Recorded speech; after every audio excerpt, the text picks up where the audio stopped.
Hi, ഞാൻ Muhammad Sabir ചോമയിൽ, chief physiotherapist, മെഡ്യൂർ hospital, Kottakkal.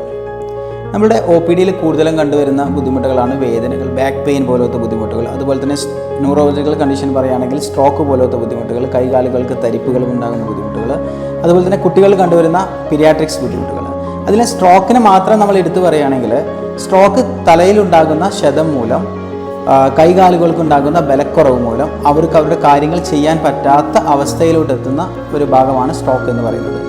ഇതിന് എങ്ങനെയാണ് ഫിസിയോതെറാപ്പിയിലൂടെ ട്രീറ്റ്മെൻറ്റ് കൊടുക്കുക എന്ന് വെച്ചാൽ, അവരുടെ മസിൽസുകളെ ബലപ്പെടുത്തി അവരുണ്ടാക്കുന്ന നടക്കാനുള്ള ബുദ്ധിമുട്ടുകളാണെങ്കിൽ അതിനെ തിരിച്ചു കൊണ്ടുവന്ന് അവരുടെ ഡെയിലി എങ്ങനെയാണോ ആക്ടിവിറ്റീസ് ചെയ്തിരുന്നത് അതുപോലെ തന്നെ അവരുടെ പഴയ രീതിയിലോട്ട് കൊണ്ടുവരുന്ന ഒരു രീതിയാണ് ഫിസിയോതെറാപ്പി എന്ന് പറയുന്നത്. മെഡ്യൂറിൽ നമ്മൾ പ്രൊവൈഡ് ചെയ്യുന്നത് ആയുർവേദവും അതുപോലെ തന്നെ ഫിസിയോതെറാപ്പിയും കൂടി ഒരു ഇൻ്റഗ്രേറ്റഡ് ആയിട്ടുള്ള ട്രീറ്റ്മെൻറ്റാണ് നമ്മൾ മെഡ്യൂറിൽ പ്രൊവൈഡ് ചെയ്യുന്നത്.